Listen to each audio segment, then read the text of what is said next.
Salut à toi, c'est Jonas. Aujourd'hui, on va parler de pourquoi est-ce que c'est rentable également de jouer en contre. C'est vraiment une fausse croyance de penser qu'on ne peut pas progresser si on joue en contre. Alors, je veux vraiment défendre un point de vue unique, mais c'est parce que c'est quelque chose, moi, que j'ai vécu. Lorsque j'étais jeune dans mon club, on avait une pyramide de classement, et en fait, il n'y avait aucun joueur qui me laissait sa place. Et je leur en veux absolument pas. Et donc, du coup, ce qui fait, même quand j'étais en D2, bah, pour passer en D1, il fallait que je passe devant le sixième joueur de la D1, lorsque j'étais en D2 par exemple. Et donc, du coup, bah, ça relève d'une certaine difficulté. Et comme on avait pas mal de joueurs avec des niveaux donc assez proches, compacts par niveau, comme dans pas mal de clubs, t'imagines, et que tu joues en dessous du sixième joueur en termes de division, bah, tu dois cravacher 3 fois plus. Parce que bah, forcément, tu joues en moyenne des joueurs qui sont moins forts, même si c'est un joueur qui s'entraîne plus beaucoup, c'est un adulte qui s'entraîne plus beaucoup, il vient jouer une fois semaine, des fois jamais, il fait que les matchs le vendredi. Toi, tu joues dans une division inférieure, donc chaque match que tu gagnes, tu as potentiellement moins de points à gagner. Lui, il a plus de points, etc., mais tu as potentiellement moins de points à gagner. Et donc, pour tout ça, pour te dire que moi, en fait, à chaque fois, pour accéder vraiment aux joueurs pour jouer en perf, je devais passer devant le joueur, donc le sixième, après le cinquième, après le quatrième, et enfin après, je passais devant le niveau en termes de classement, devant le troisième, je passais dans l'équipe 1. Alors à l'époque, il n'y avait pas l'équipe à 4, évidemment, toutes les équipes étaient à 6, et il n'y a que lorsque j'ai atteint la R2, donc là je suis passé numéro 6, numéro 4, numéro 5, puis après j'ai vraiment joué en une de R2 à l'époque, donc j'étais déjà classé 17, 18, etc., que je me suis mis vraiment à jouer en perf, vraiment régulièrement. C'est-à-dire chaque match, j'avais au moins 2 joueurs de plus qui étaient mieux classés que moi, de façon automatique, systématique à chaque fois, qui avaient au moins mon classement qui était plus fort. Sinon, avant ça, dans ma progression, j'ai toujours joué en contre. Et ça m'a absolument pas empêché de progresser. Ça, c'est vraiment une grosse idée reçue. Et surtout, moi, ce que je vois beaucoup, c'est que pour beaucoup, ça va être une excuse.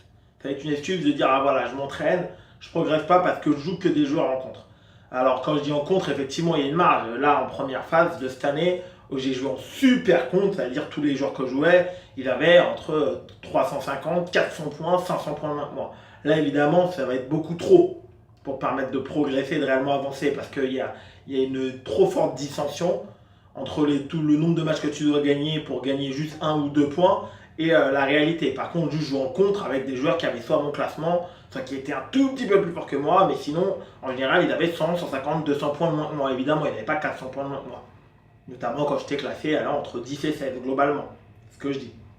Donc, je jouais tout le temps en contre. Donc, à chaque fois, donc, ça m'a apporté beaucoup de choses. Donc, de la rigueur, le fait de bien rentrer dans les matchs, le fait de jamais lâcher, d'être hargneux, de me bagarrer. Mais surtout, alors évidemment, ce que je veux dire, c'est que vraiment les deux systèmes marchent, hein, et que faut surtout pas prendre cette excuse. Surtout que ça te laisse une énorme opportunité que ceux qui jouent en perf n'auront jamais. Euh, Lorsque tu joues en contre, tu peux mal jouer et gagner des matchs. C'est ça l'avantage. Et surtout, tu peux te permettre de tenter plus de choses. Parce que justement, lorsque même tu domines une rencontre contre un adversaire qui est à peu près à ton niveau et que tu domines la rencontre, tu peux te dire, bon bah voilà, maintenant là, je suis en train d'implémenter quelque chose de nouveau dans mon jeu.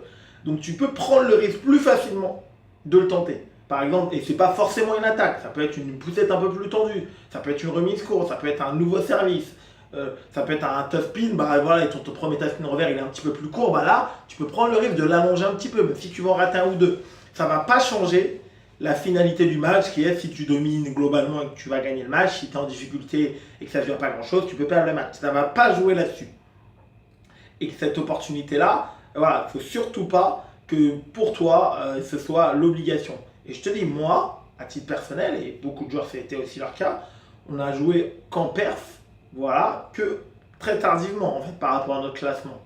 Et que ça peut te paraître bizarre de dire, de regarder mon classement aujourd'hui, de comprendre comment j'ai fait. C'est tout simplement que j'étais extrêmement déterminé, que j'étais convaincu que je valais mieux que ça, qu'à chaque fois, je savais que je devais être ultra performant. C'est pour ça aussi que quand j'étais jeune, je tournais à 85% de victoires par an. C'est aussi pour ça que j'avais un très fort taux de pourcentage de victoires, parce que je jouais beaucoup en contre, et que des joueurs, ils ont plus progressé que moi qu'avec 50% de victoires, parce qu'effectivement, ils jouent plus en perte, donc ils font également plus de défaites, mais chaque victoire contre des joueurs beaucoup plus forts, bah, ça leur apporte des points. Mais globalement, voilà, le principe de cette vidéo, c'est euh, ne prends surtout pas ça comme une excuse. Parce que je vois. Et surtout, j'aurais pu faire le petit con, être dans mon club. J'étais le seul jeune qui savait jouer pendant très longtemps, qui savait jouer, qui faisait la compétition et qui était impliqué. Dire voilà, les adultes, ils me laissent pas ma place. J'aurais pu partir de mon club. J'aurais pu bouder. J'aurais pu être ronchon. Au contraire, moi j'ai toujours mis beaucoup de valeur à ça parce que la place, quand je la prenais, je l'avais doublement mérité. Je l'avais mérité parce que je jouais dans une division dessus ou dans la même équipe, mais en dessous d'eux. Et donc je devais être encore plus performant, encore plus exigeant envers moi-même pour gagner plus de matchs qu'eux, pour passer devant eux en termes de points, parce qu'évidemment, des joueurs adultes, bah, soit ils stagnent, soit ils finissent par descendre un petit peu. La majorité ne sont pas dans une courbe de progression quand ils sont adultes. La grande majorité ne sont pas dans une courbe de progression. Donc, parce que j'avais de la âme, parce que j'étais capable à chaque fois, quand j'étais à 2 sur 2, bah, d'aller chercher le troisième match. Souvent, on est un petit peu satisfait, l'équipe elle a gagné, il y a déjà 12-5, on se relâche, on est content, on discute un peu trop. Et hop, le dernier match, on joue un joueur qui a son nombre de points, qui est un peu plus faible, et hop, on perd parce que lui il rentre mieux dans la rencontre, etc. Et on se met en difficulté. Et donc, du coup, tout ça, tout ce que j'ai dû mettre en place pour quand même continuer à évoluer, ça m'a vraiment porté vers le haut, quoi. Et à contrario, évidemment, il y a plein de jeunes qui, dès que voilà, les meilleurs jeunes français, toi tu regardes un petit peu, bah évidemment que eux ils n'ont pas du tout ce cycle-là, puisque eux ils sont tout le temps en train de jouer, quoi qu'il arrive, des joueurs qui ont tout le temps 200-300 points de plus. Ce qui veut dire que même s'ils sont pas bons, même s'ils sont pas bons, ils vont pas avoir l'effet sur leurs points, ils vont pas avoir une chute à un moment donné de 40, de 50 points parce qu'ils jouent que en perf. Donc à chaque fois qu'ils gagnent un match, c'est ultra rentabilisé, mais que c'est pas la seule composante, c'est pas le seul élément à prendre en compte si tu veux avancer. Il y a énormément de joueurs qui jouent dans des divisions au-dessus de moi et qui n'ont pas mon classement aujourd'hui, même en Ile-de-France. Je le vois tous les jours.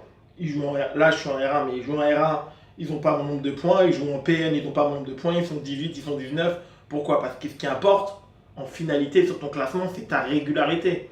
Effectivement, moi, je vois des fois, il y a des 19 qui jouent en national. Bah oui, de temps en temps, ils vont battre un 300 que moi, j'ai pas l'opportunité de jouer. Alors, hormis en national 2 aux indives, mais au championnat de France par équipe, ce dont je parle, ils vont battre de temps en temps, faire une très belle perte parce qu'ils vont avoir l'habitude de ce niveau-là, parce qu'ils vont surprendre le joueur, mais ils vont faire plus 30 points.